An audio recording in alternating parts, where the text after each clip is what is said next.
Selamat sore dan salam rahayu untuk para member RSN yang tercinta. Semoga semesta selalu memberikan kita jalan keluar di setiap permasalahan atau setiap ujian kita, dan diberikan mental yang kuat serta tubuh yang sehat. Seperti biasa, jika ada unek-unek atau pemahaman yang ingin saya sampaikan dan semesta mengizinkan, maka saya akan memberikan voice note saya. Semoga bermanfaat untuk kedepannya dan bisa mempelajari dan memahami makna dari kehidupan itu sendiri, sehingga membuat Anda yang hidup sekarang ini semakin hidup dan bisa menghidupkan semesta ini. Tema kali ini adalah tentang hormon. Ini akan membuka tabir-tabir atau stigma pemikiran orang-orang yang masih menganggap bahwa meditasi itu adalah sesuatu hal yang klinik atau sesuatu hal yang bersifat perdukunan. Bahwa dukun sendiri pun sebenarnya bukan konotasi kalimat yang negatif. Dukun itu kalau di masa zaman Majapahit itu adalah orang yang sudah mencapai pada keheningan. Saya sedikit menceritakan tentang sejarah Indonesia sehingga menganggap meditasi itu membudaya sebagai ajaran sesat. Yang sebenarnya leluhur kita di zaman Majapahit itu sudah melakukan meditasi. Dan kenapa kualitas hidup serta kuantitas hidup manusia yang hidup di zaman itu di kerajaan Majapahit luar biasa kuat dan luar biasa spiritualnya. Ya, mereka melakukan yang namanya pertapaan atau topo, atau bahasa Jawanya itu topo broto.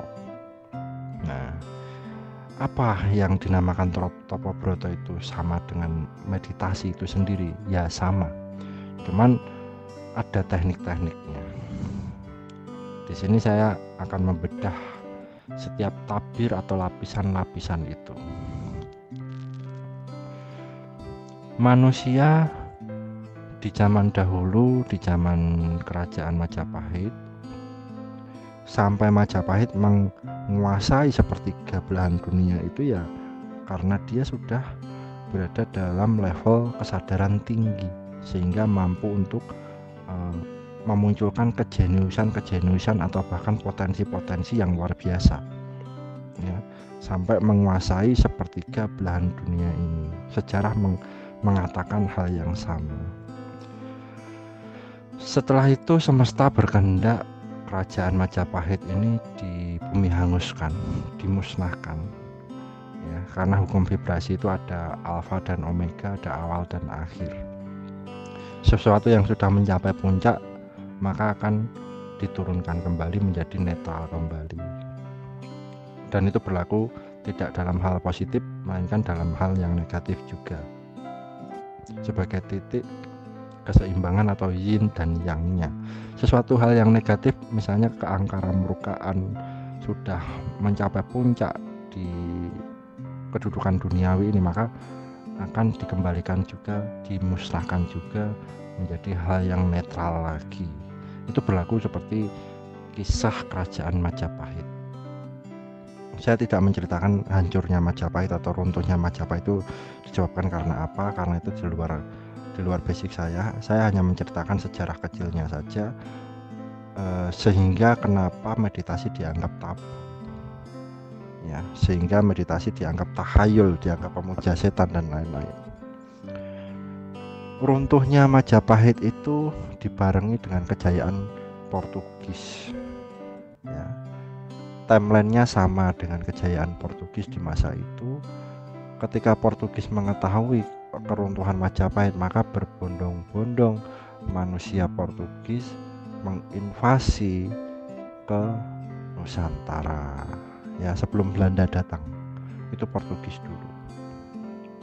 Kemudian seluruh rahasia-rahasia dari manusia-manusia tercerahkan ini diambil sama Portugis, ya. Makanya orang zaman dulu tuh mbah-mbah kita atau kakek-kakek kita itu kalau kita menanyakan sesuatu, mbah kita sering menyampaikan seperti itu, udah kamu puasa dulu dan kamu bertapa dulu dalam tempat yang gelap selama 3 hari 3 malam, nggak makan, nggak tidur, kamu meditasi di situ, kamu bertapa di situ.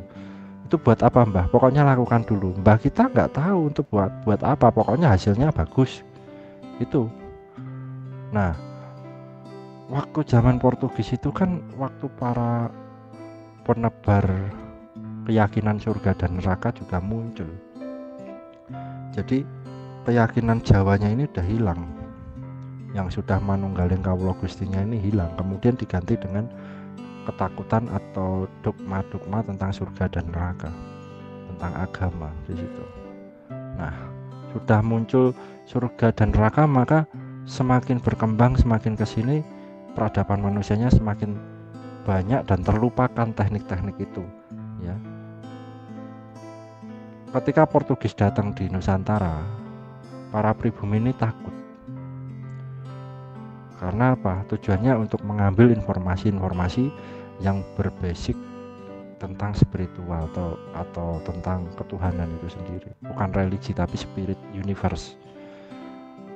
Yang sering ditulis oleh kakek-kakek kita, ditulis oleh leluhur kita itu yang dalam bentuk tulisan di dalam buku, maka ada yang dibawa Portugis sebagian, ada yang disimpan di atas gunung-gunung di Nusantara, terutama Pulau Jawa. Sampai sekarang masih ada, tapi kalaupun ada itu sudah lebur karena sudah termakan usia ratusan tahun. Dan buku zaman dulu kan dari lontar, ya, dari akar pohon, dari kulit pohon. Mereka merahasiakan dari sistem Portugis ini, dari pemahaman Portugis ini, yaitu buku yang penting-penting aja dibawa di atas gunung itu. Sebagai ahli waris Nusantara berserta pemahamannya, manusia-manusia yang hidup di sana itu sudah hilang akar kebudayaan, maka sudah ditakut-takuti surga neraka, kemudian hilang pemahamannya, hanya tahu tekniknya. Itu tahun-tahun awal gejolak agama muncul di Nusantara, ya, 1400-an, 1300-an, 1400-an itu. Nah, setelah surga neraka ini udah nggak mempan untuk memecah belah kita, memecah belah Nusantara, maka di 1500 sampai 1800 itu muncul yang namanya perselisihan antar bangsa, yaitu penjajahan. Dijajah setelah surga neraka nggak mempan, dijajah dengan ideologi keberagaman, rasisme. Ya, rasisme ini sangat berpengaruh sampai sekarang, masih dipakai oleh kaum elit global dan lain sebagainya. Semakin nggak jelas lagi akar rumpun kita, semakin nggak jelas lagi identitas kita, semakin rusak, semakin jauh, dan sampai sekarang terbukti mengikuti budaya-budaya luar, sengaja dilupakan oleh orang-orang itu agar tidak memahami potensi Nusantara atau potensi kualitas Nusantaranya itu sendiri. Ini sangat berhubungan dengan meditasi, dan meditasi itu membangkitkan hormon-hormon kita yang ada di otak kita. Ya, di sini sudah saya tulis dengan artikel saya. Ya, semoga bermanfaat. Saya mencoba untuk membacakannya agar lebih jelas. Yaitu tentang hormon. Pada zaman dulu kalau orang menginginkan menjadi cenayang, mempunyai kewaskitaan atau indera keenam yang tajam, kalau orang Jawa bilang tuh weruh sakjroning winarah, mengetahui sebelum kejadian, dapat melihat yang belum terjadi, maka mereka harus menjalani yang namanya tapa brata atau ngebleng atau patigeni atau yang disebut weton, puasa weton. Ya, di sini saya mencoba menyampaikan dengan selogikanya, ya. Setelah saya cek di beberapa teman dan pengalaman hidup saya, memang hormon ini sangat berpengaruh dalam kecerdasan otak manusia. Yang sudah saya sebutkan tadi adalah cara-cara kita untuk membangkitkan spiritual di masa lalu, ya, seperti bertapa, puasa, bertapa di dalam gua selama 3 hari 3 malam, tidak makan, tidak minum, ya kan. Terus sampai puasa weton, kalau orang Jawa masih bilang seperti itu. Atau meditasi dalam ruangan gelap gulita selama 7 hari 7 malam. Terus kenapa manusia zaman dulu itu demikian melakukan sampai sejauh itu hanya untuk spiritual? Para guru zaman itu pasti tidak bisa menjelaskan mengapa demikian.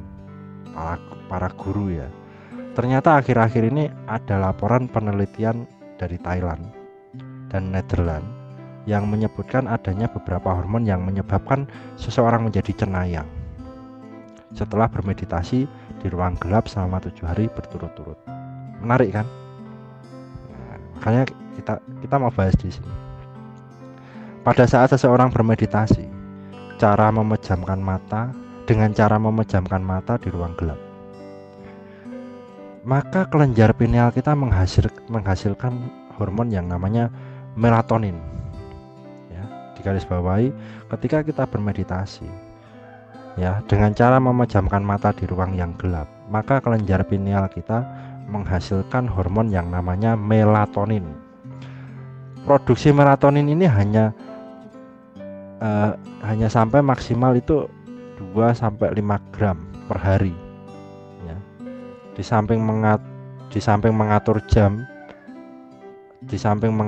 jam biologis manusia, melatonin ini bermanfaat sebagai perkembangan kesadaran spiritual. Jadi hormon melatonin ini yang mempengaruhi Anda itu tidurnya berkualitas atau tidak, atau malah justru insomnia. Kalau Anda insomnia, melatoninnya nggak ada, atau bisa kurang dari 2%, 2 mg tadi, ya, minimal 2 mg, maksimal 5 mg. Itu hormon melatonin manusia perlu setiap hari diproduksi seperti itu. Kalau begadang itu bisa dipastikan di bawah 2 mg.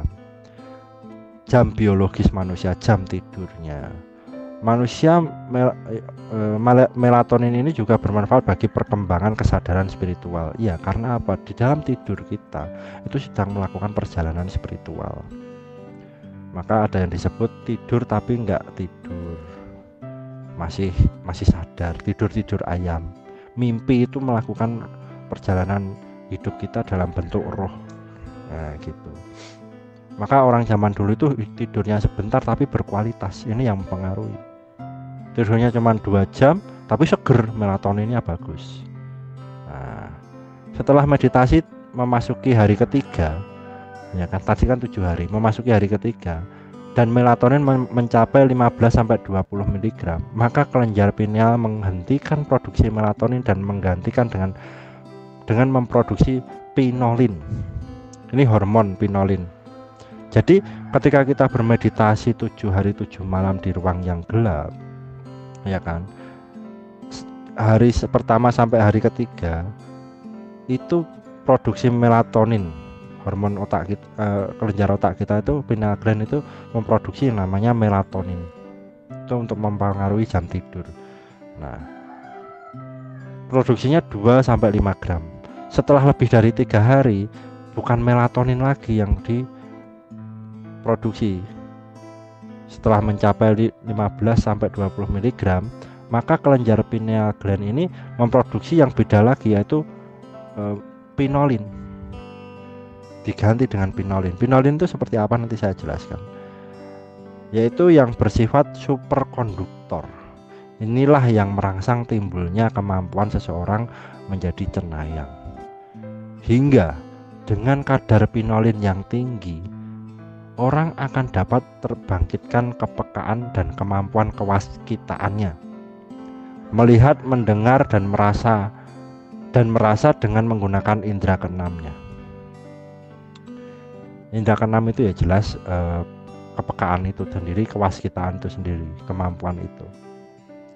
Setelah meditasi berlanjut sampai hari ke-7 atau 8, ya, maka kelenjar pineal mulai memproduksi hormon 5-MeO-DMT.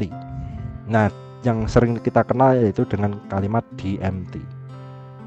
Nah, pada saat ini kadarnya mencapai 20 mg. Ya, kadar di dalam darahnya itu udah 20 mg kalau udah 7 hari DMT-nya. Gitu.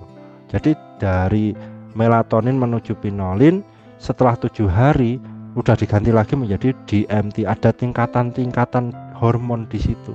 Yang pertama tidurnya ini tidur yang rileks, yang berkualitas, walaupun cuma 2 jam tapi bangun tidur semangat lagi gitu, nggak mengalami insomnia dan lain sebagainya.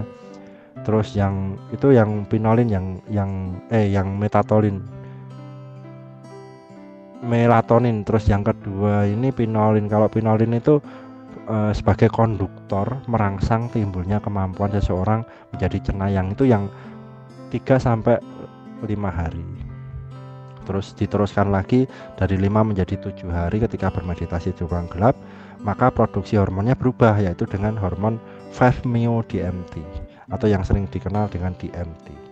Ya, pada saat kadarnya di dalam darah mencapai 25 gram, maka terbukalah mata ketiga yang posisinya di belakang kening, cakra asna. Nah, cakra asna inilah yang antara lain mengatur ketajaman, kewaskitaan, kecerdasan manusia dan kecerdasan spiritualnya. Seperti itu. Pineal gland aktif sepenuhnya di sini, pembukaan cakra. Nah, mengetahui rahasia ini, maka kita tentu tidak sampai puasa pati geni atau ngebleng. Kalau sudah mengetahui ini, kita nggak perlu mengerti atau melakukan puasa yang 7 hari 7 malam tanpa makan tanpa minum itu, atau ngebleng kalau dalam bahasa Jawanya. Karena udah tahu rahasianya, cukup kita sering bermeditasi atau zikir di ruang yang pencahayaannya itu remang-remang saja. Kalau dulu kan ruangan gelap di gua berhari-hari, itu kan keluar seger jadi cenayang gitu, karena hormonnya udah naik semua. Nah, ini nanti saya kasih notulen di bawahnya, yaitu tentang bagaimana sikap kita hidup di zaman sekarang dengan kondisi kesadaran yang sudah mengetahui hak kunci-kunci kehidupan spiritual ini. Tadi sampai cukup kita sering bermeditasi atau zikir di ruangan yang pencahayaannya remang-remang atau cukup saja. Jika tidak perlu sampai gelap total. Nah, jika tidak perlu sampai gelap total. Dan tidak perlu meninggalkan aktivitas sehari-hari. Santai saja.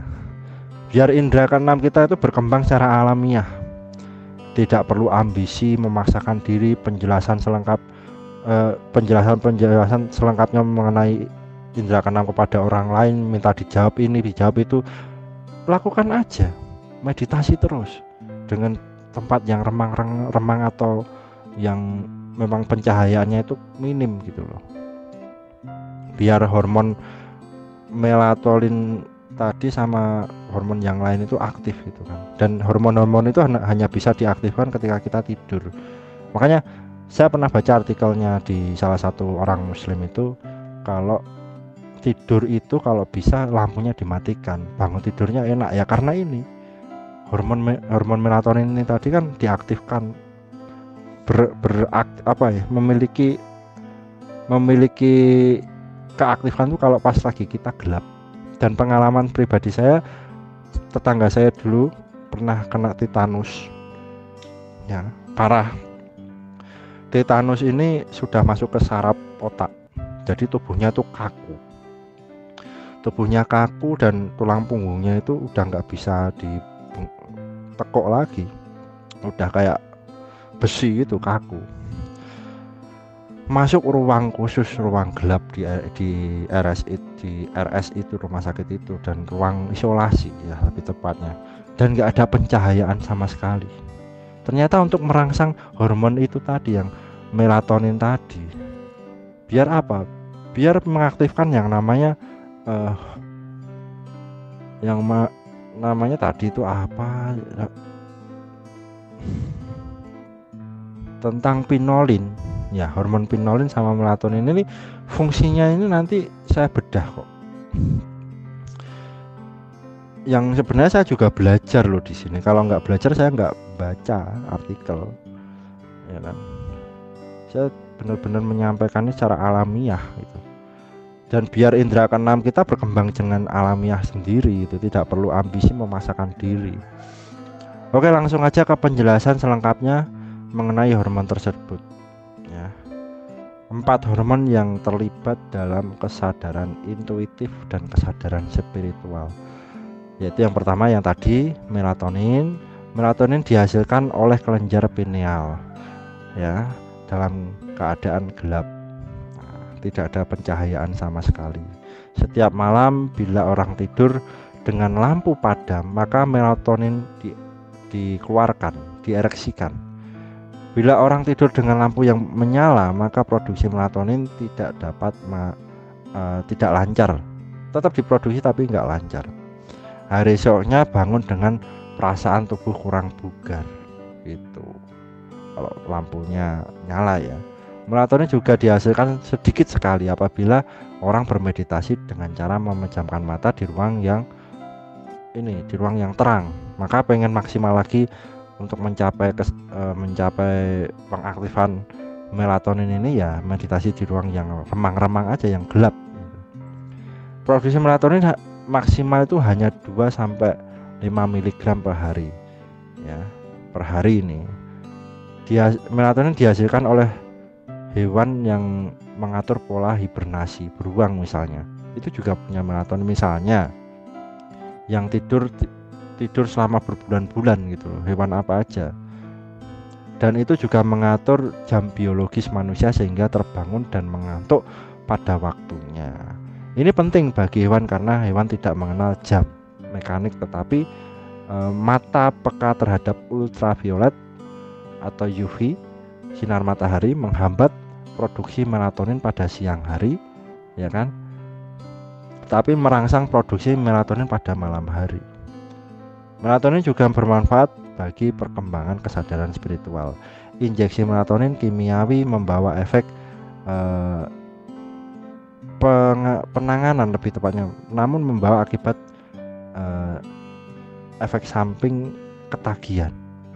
Jadi kalau kebanyakan melatonin juga ngantuk terus gitu. Yang kedua adalah pinolin. Menurut penelitian yang sudah diteliti di Cina sana, memperkenalkan sistem meditasi kamar gelap, dark room meditation. Nah, setelah hari ketiga dalam alam kegelapan, maka kadar melatonin mencapai 15-20 mg, ya, di dalam darah. Maka kelenjar pineal berhenti mengereksikan melatonin dan mulai memproduksi pinolin yang bersifat superkonduktor dan meningkatkan replikasi sel-sel tubuh atau yang sering kita sebut mitosis. Dan molekul-molekul DNA ini seperti yadpinolin yang mempengaruhi atau yang dihasilkan dalam alam rahim wanita yang sedang mengandung. Ini penting untuk Anda yang mungkin sedang mengandung, sedang mendengarkan voice note saya. Kenapa pinolin ini penting? Ya karena pembuatan karakter jiwa manusia itu ada di alam kandungan ibu sendiri atau rahim ibu kan. Dan pinolin ini nempel pada aliran darah si ibu. Nah, kita terbuat dari segumpal darah. Bayangin, kalau memang sistem keturunan secara sel DNA melalui pembuluh darah itu memang benar-benar ada dan bisa dibuktikan secara ilmiah, ya, karena otak manusia ini super. Yang kita gunakan ini hanya belum sampai 20%. Kalau emang benar-benar sudah diaktifkan semua, nanti wah, ini udah bukan manusia lagi gitu loh. Kita menggunakan otak kita dalam keseharian kita itu nggak sampai 20% pengaktifasinya. Saya ulangi, membantu Pinolin ini membantu untuk meningkatkan replikasi. Replikasi itu kan semacam miniatur ya, terutama dalam molekul DNA. Sejarahnya zat pinolin hanya dihasilkan ketika malam hari atau bermeditasi di ruang gelap. Ya, rahim wanita itu juga sangat mengandung ruang gelap di situ, dan itu memunculkan pinolin yang luar biasa. 9 bulan loh, sehingga memunculkan karakter loh sampai lahir itu. Terus pinolin ini yang merangsang terjadinya clairvoyant, cenayang, ya semacam indigo lah. Tanpa kadar pinolin yang tinggi, jangan harap terjadi gejala-gejala metafisik yang disebut, seperti clairvoyant, clairaudience, clairsentience. Bahasanya susah, lidah Jawa saya keluar ya. Kadar pinolin yang tinggi jangan harap terjadi gejala-gejalanya tanpa ada meditasi, atau tanpa Anda pernah hidup selama 7 hari 7 malam di ruang gelap, tanpa makan, tanpa minum, nggak ngapa-ngapain kalau orang zaman dulu.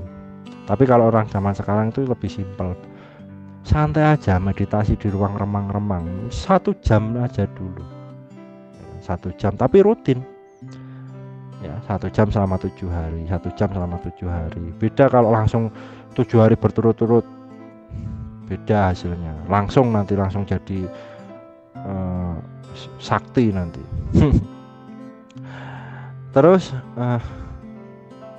di balik pernyataan tersebut, orang yang memiliki bakat alami akan 3 jenis penglihatan: pendengaran, atau rasa atau pangroso ya. Roso di dalam pemahaman Jawa itu disebut batin ya. Pastilah di tubuhnya mengalami atau memiliki kadar pinolin yang tinggi. Demikianlah sehingga pinolin membantu dan dalam proses decoding DNA, kembali lagi pada keturunan juga ya. Saya juga nggak kaget kalau ada orang yang spiritualnya tinggi itu dari hasil keturunan juga, lebih memahami tentang kebatinan ya, karena mempengaruhi 3 jenis, yaitu penglihatan, pendengaran, atau rasa di situ. Terus memproses decoding DNA yang memuat kolektif memori, kesadaran kolektif kita dari nenek moyang seseorang, sehingga dia menemukan informasi senilai harta karun yang tersembunyi. Dia menemukan potensinya ya. Semakin banyak Anda bermeditasi, Anda akan menemukan harta karun yang sangat luar biasa, tidak bisa dibeli bumi dan seisinya ya kan. Pola decoding yang diberikan oleh otak kanan itu akan berputar, akan berupa cahaya, suara, dan pengetahuan atau ilham, atau wangsit kalau orang Jawa bilang itu, dan realisasi. Tubuh manusia memiliki 6 triliun sel, dan setiap sel dapat berkomunikasi karena sel itu hidup dengan setiap subartikel atom yang bertebaran di seluruh ruang angkasa ini. Setiap sel itu memiliki kecerdasan dan mampu mengkomunikasi satu sama lain. Maka tidak heran kalau dengan kadar pinolin yang tinggi, manusia mampu membaca kepinginan memori di masa lalu ya. Keinginan atau kepinginan itu akan muncul dalam kepingan memori juga, tertinggal pada partikel-partikel atom dimanapun di alam semesta ini. Jadi untuk mengakses data semesta seperti yang saya lakukan, karena dulu baru sadar nih kalau ada zat seperti itu, jujur, karena saya mempelajari ini juga sebenarnya udah lama scan itu, cuman teori dan medis, penemuan dan kenapa secara saintisnya itu baru sekarang. Ya. Yang saya buat terkagum-kagum dengan sains zaman sekarang yang membuat saya sangat terbantu bahwa realita itu adalah Tuhan. Itu dengan kalimat seperti ini. Tubuh manusia memiliki 6 triliun. Ngitungnya gimana gitu loh. Dan setiap sel dapat berkomunikasi dengan setiap subartikel atom. Bayangin, setiap subartikel yang bertebaran di ruang angkasa ini. Setiap sel itu memiliki kecerdasan, ya, dan mampu berkomunikasi satu sama lain. Maka tidak heran kalau dengan kadar pinolin yang tinggi, manusia mampu membaca kepingan-kepingan memori tersebut yang tertinggal pada partikel-partikel atom dimanapun di alam semesta ini.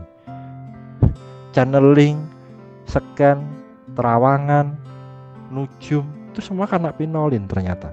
Dan pencapaian pinolin sendiri yang agar bisa menjadi maksimal dan produksi pinolinnya luar biasa itu ya karena bermeditasi di ruang gelap orang zaman dahulu. Dan saya berpuasa itu 7 tahun, di umur saya 7 tahun juga, 7 tahun 7 bulan 7 hari 7 jam, saya masih ingat itu. 7 menit enggak, kayaknya lebih. Oke. Nah, di situ sudah membangkitkan bukan membangkitkan, sudah meregenerasi sel saya. Ya, setiap kita berpuasa itu sama dengan memurnikan sel-sel kita. Sel satu mati, sel itu punya masa hidup. Sel satu mati dibangkitkan lagi. Dan saya gemar sekali bermeditasi di ruang gelap, tapi bukan di gua waktu itu. Saya senangnya itu di pinggir pantai, di atas tebing. Ya, waktu itu masih remaja. Saya bermeditasi di kamar.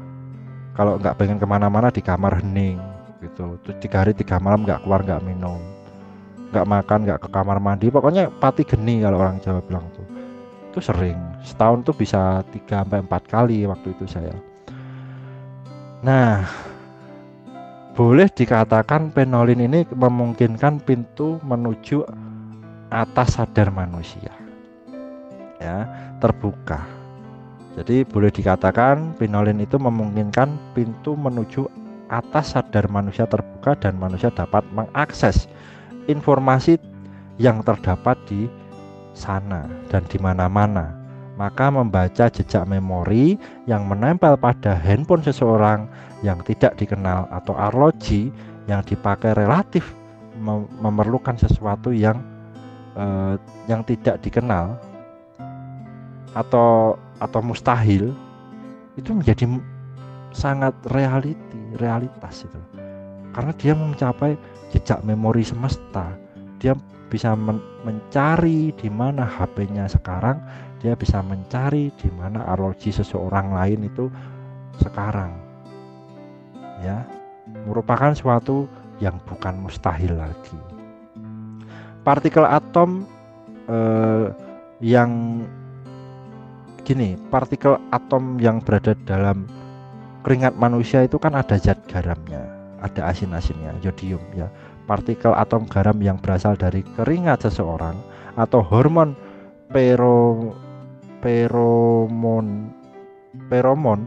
feromone tulisannya dari tangannya masih menempel pada HP atau arloji itu sesuai hukum kekekalan zat dan memuat sebagian memori dari si pemiliknya.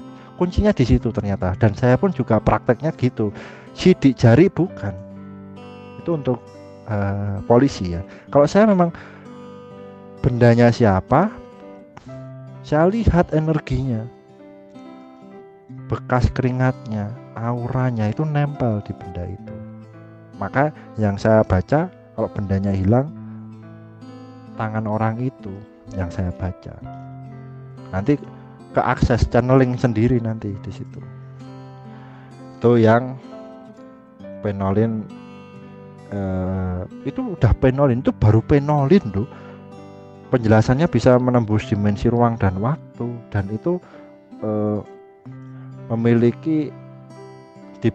diberikan oleh otak kanan, ya kan. Kerjanya kan dari pineal gland, munculnya dari otak kanan yang berupa cahaya atau suara pengetahuan atau ilham, ya, atau wangsit dan realisasi. itu penolin. Yang ketiga itu hormon DMT. Ya. Setelah berada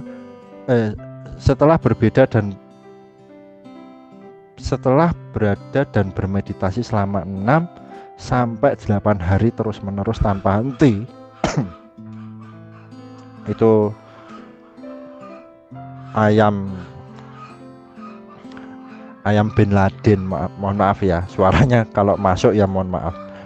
Setelah berada dan bermeditasi selama 6 sampai 8 hari terus-menerus, maka kelenjar pineal mulai memproduksi hormon DMT ini. Hormon ini bersifat luminescent, mendatangkan cahaya, dan phosphorescence karena sejumlah fosen disalurkan ke korteks mata dan orang yang melihat sinar terang di kepalanya. Ketemu siapa kemarin yang sering melihat cahaya-cahaya itu waktu dia bermeditasi atau sedang melakukan rutinitas ya? Itu karena hormon DMT Anda ini sudah aktif. Nah, bagi yang sering melihat cahaya melintas sekelebatan di depan mata Anda, begitu dikejar kok nggak ada, dengerin baik-baik tentang hormon DMT ini. Penelitian sudah menjelaskan bahwa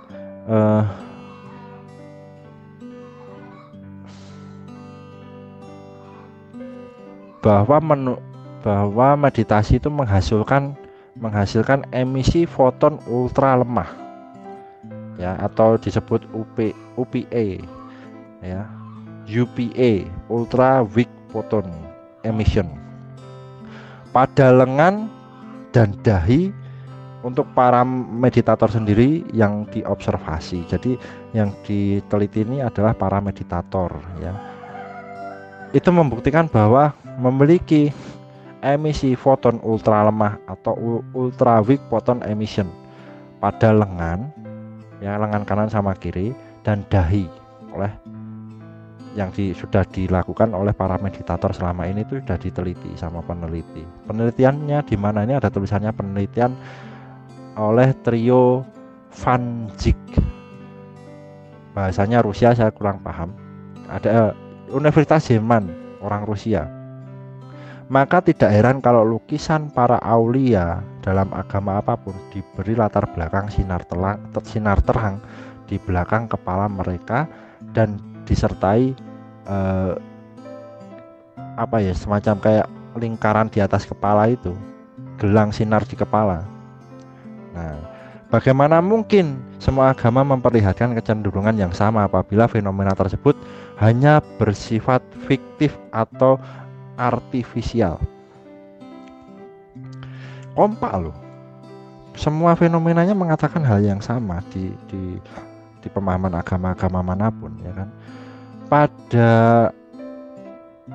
Pada tingkat itu biasanya muncul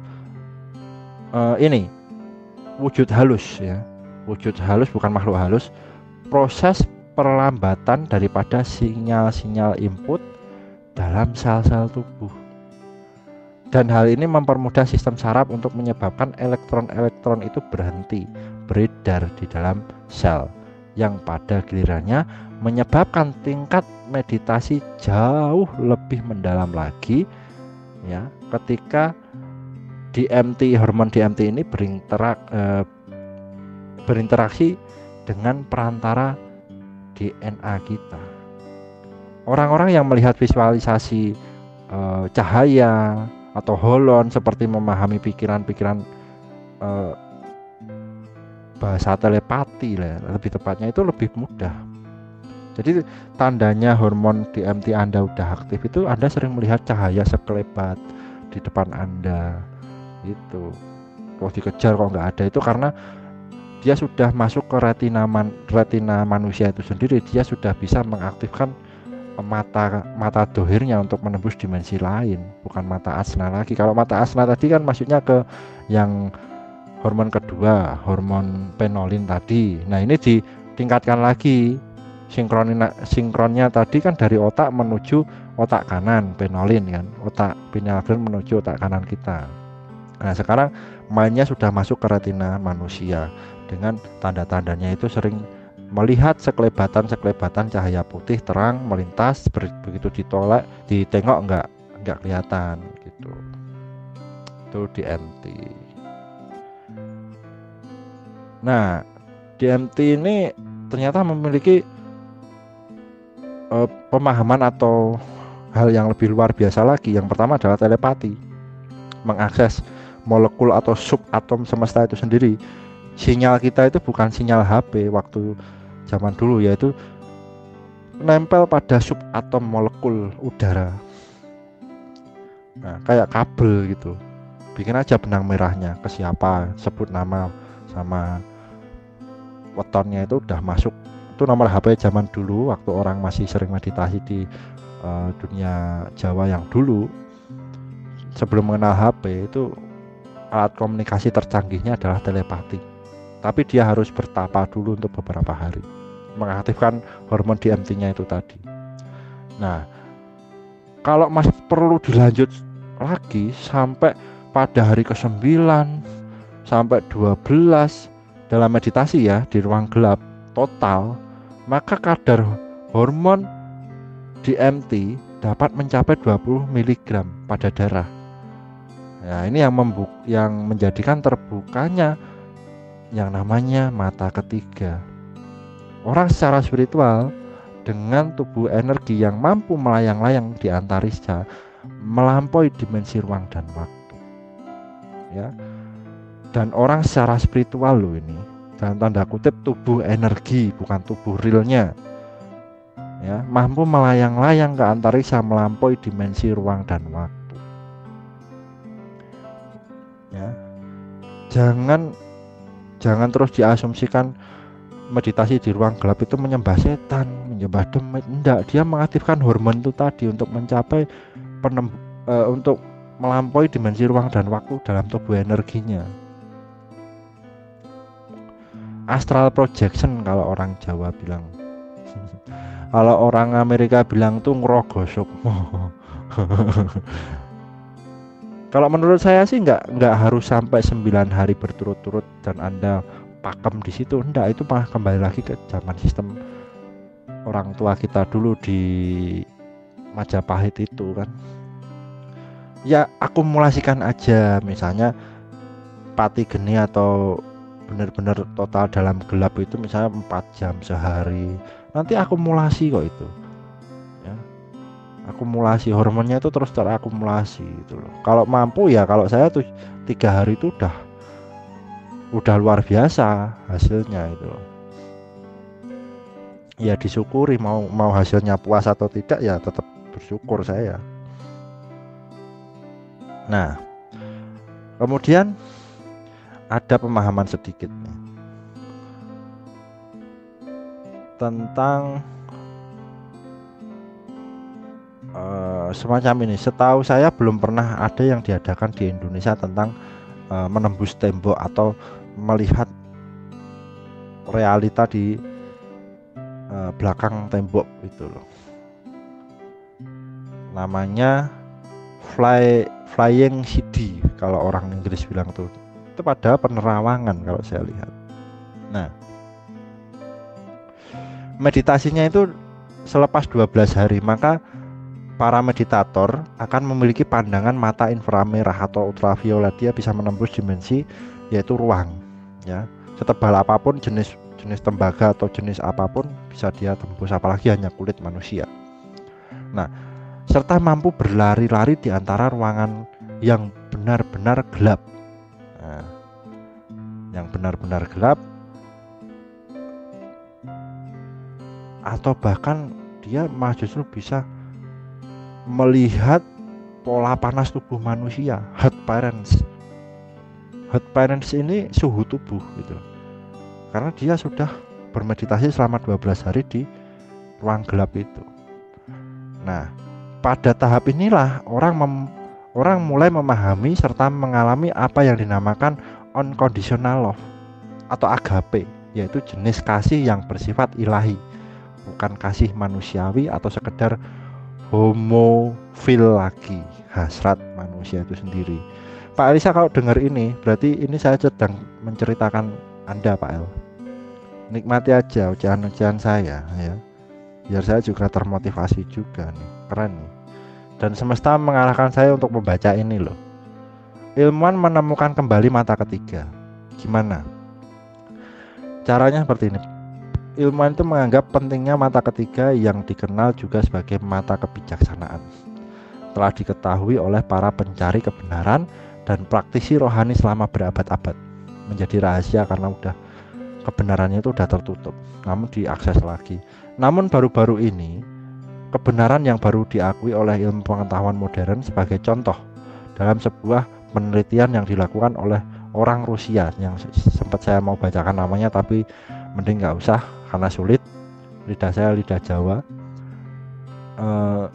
Yang negatif film ya, dalam tanda kurung film yang diletakkan di dalam sebuah amplop. Film ini film foto ya, di dalam sebuah amplop tidak tembus cahaya melalui mulai berkembang menjadi gambar foto setelah diletakkan di atas dahi. Itu seseorang kayak proyektor modelnya ya. Mata ketiga itu kayak proyektor, seperti dianalogikan seperti foto klise yang diletakkan di dalam amplop sebagai lapisan pelindung mata ketiga, dan dia akan memunculkan cahaya ya, cahaya yang tadi yang DMT tadi kan sekelebat cahaya yang terlintas melalui retina. Kemudian dia akan mulai berkembang menjadi gambar foto setelah diletakkan di atas dahi. Proyektornya di mata ketiga atau tempat kedua alis kita. Menurut penelitian riset Vitali Pravdistev, nah ini susah kan namanya. Pengujian ini mengungkap bahwa orang-orang tertentu sanggup memancarkan apa yang disebut gambaran otak dari suatu tempat di dalam dahi. Namanya adalah intuisi, kalau bisa visualisasi bisa, atau manifestasi bisa. Ya, penelitian juga terus menunjukkan hubungan antara kemampuan ini dengan pusat otak yang dikenal sebagai mata ketiga. Ya. Tradisi orang Asia kuno dapat membuktikan perkiraan kita. Jadi kita ini diteliti sama orang Rusia itu, mereka mengatakan bahwa radiasi datang dari pusat energi manusia. Ilmu pengetahuan esoterik menyebut pusat ini sebagai mata ketiga. Jadi pineal gland ini adalah pusat dari pengetahuan orang Asia pada umumnya di zaman kuno ya. Demikian juga keberadaan mata ketiga pada hewan tertentu telah dibuktikan di bidang zoologi. Banyak reptil dan burung memiliki mata ketiga berhubungan dengan kelenjar pineal. Mata ini tidak melihat dengan cara yang sama seperti mata fisik, tetapi mata ini dapat merasakan cahaya dan panas. Selain itu, kelenjar pineal manusia telah terbukti memiliki penerima cahaya dan memproduksi melatonin sampai ke zat hormon DMT-nya. Suatu zat yang pelepasannya itu ditentukan oleh jumlah cahaya yang diterima tubuh setiap hari. Nah, diterima tubuh setiap hari ini ya, melihat matahari aja terus, semakin jelas nanti visionnya itu. Namunnya apa saya juga nggak tahu. Ilmuwan umumnya meremehkan pentingnya fungsi kelenjar pineal pada tubuh manusia. Meskipun sama dengan mata ketiga dari hewan-hewan tertentu, manusia tidak menggunakan kelenjar tersebut atau pineal gland untuk merasakan cahaya secara langsung. Penemuan baru-baru ini menunjukkan bahwa mata fisik juga dapat memproduksi melatonin ya, sehingga membuat peran kelenjar pineal semakin diabaikan. Akhirnya, tidak seperti pada hewan, mata ketiga manusia terpendam di dalam otak, dan perbedaan di tempat ini dapat membuat kebenaran kelenjar pineal manusia akan semakin kurang penting. Dalam istilah evolusi, kelenjar tersebut kelihatannya lambat laun menghilang daripada digunakan untuk fungsi vital. Kelenjar pineal itu sekarang sudah digantikan kedudukannya dengan mata dohir kita, karena mata dohir kita ini atau mata fisik kita ini juga memproduksi melatonin itu sendiri. Ternyata seperti itu fungsi-fungsinya. Sehingga banyak yang terbuai dengan mata dohir melupakan fungsi pineal gland kelenjar otak kita ini yang sangat lebih berguna lagi pengetahuannya gitu loh. Dia hanya melihat dari segi realitanya, bukan dari segi religinya.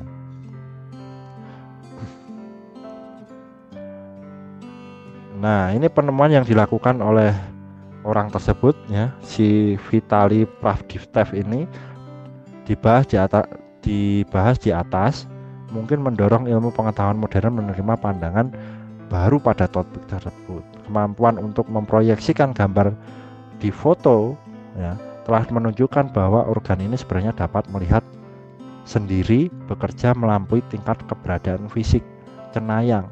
Kebanyakan dari mata ketiga mungkin berada dalam keadaan yang tidak aktif. Alasannya mungkin berbeda dengan apa yang diungkap oleh ilmu pengetahuan. Kelenjar pineal mungkin hanya butuh semacam pembangkitan yang guru sebut sebagai berhubungan kembali dengan Tuhannya untuk mendapatkan perannya yang benar.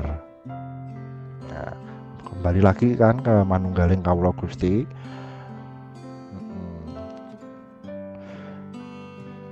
Dilihat dari sudut pandang rohani, bahkan saat ini kelenjar pineal merupakan sumber dari kesadaran intuisi. Nah, pada saat kita mempunyai si firasat, kelenjar ini bergetar dengan perlahan ketika kita mempunyai inspirasi atau kilasan pemahaman intuisi, ia bergetar lebih keras. Ya, jadi ada tingkatannya. Ketika berinspirasi atau kilasan pemahaman intuisi, kelenjar pineal kita ini akan bergetar atau bervibrasi yang lebih keras, memunculkan getaran resonansi otak ini yang lebih kencang. Namun demikian, mata kebijaksanaan sangat sulit diungkap atau digunakan, terutama karena bekerjanya kedua mata fisik kita menghambatnya. Seringkali dengan berlalunya waktu, kedua mata akan tumbuh dengan perlahan dan bekerja semakin sempurna. Namun, perannya nanti akan berkurang. Mata pertama akan kembali ke peran sebagai mestinya. Mata pertama ini mata dohir, mata kedua ini mata ketiga. Makanya kalau meditasi dianjurkan nutup mata, biar yang main itu mata ketiganya, biar nggak muncul gangguan atau kerusuhan tertentu. Kita lagi meditasi lihat cewek cantik lewat, wah nggak jadi konsen ke Tuhan, malah jadi konsen ke itu, ya kan?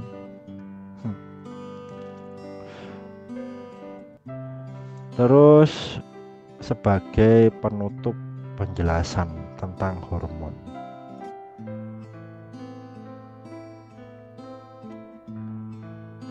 mata kebijaksanaan adalah titik di mana kita pergi ya, dan akan kita kembalikan lagi kesadaran kita dengan Tuhan di dalam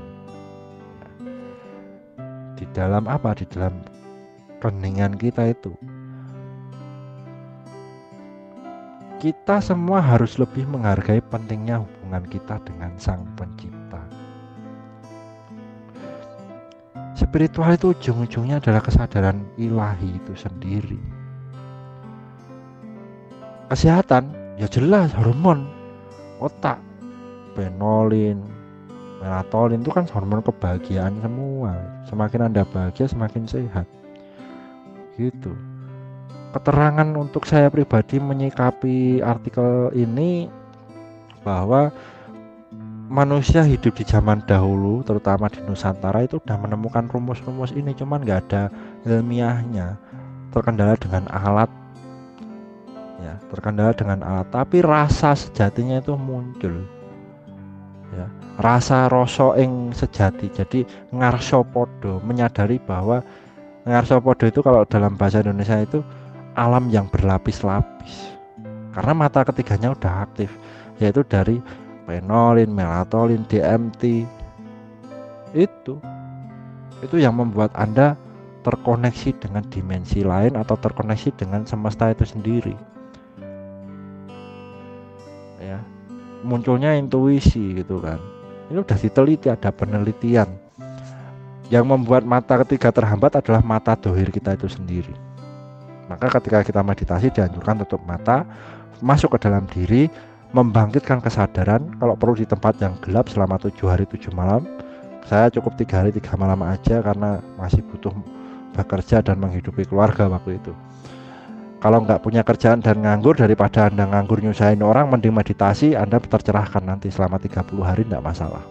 Oke, terima kasih dari saya Aris Setiawan, semoga bermanfaat dan semoga betah mendengarkan voice note saya yang kemarin request 1 jam. Ini walaupun kurang 5 menit, saya anggap sudah 1 jam karena prepare nih saya tadi 55 menit juga untuk menyampaikan voice note ini. Sebelum menutup, biar ada kesan dan kesannya, tuh gini. Ketika Anda bermeditasi, jangan pakai nafsu, jangan pakai keinginan ya. Niatkan aja meditasi dulu. Semakin lama durasi Anda meditasi di tempat yang, ini udah ada kuncinya, di tempat yang remang-remang. Kalau takut gelap, tempatnya nggak perlu pencahayaan yang penuh ya kan. Itu akan membantu Anda untuk mengakses kesadaran diri, dan Anda akan mengetahui kunci-kunci hidup Anda untuk sehat, untuk kaya, untuk punya jodoh, itu di situ semua. Karena akses subatomnya tadi ya, sesimpel itu, modern. Jadi permasalahan hidup Anda sekarang itu ya Anda yang buat sendiri, Anda yang bangkit dengan sendirinya. Nggak mungkin saya bantu. Mas Ari, bantu saya punya hutang 1,3 M.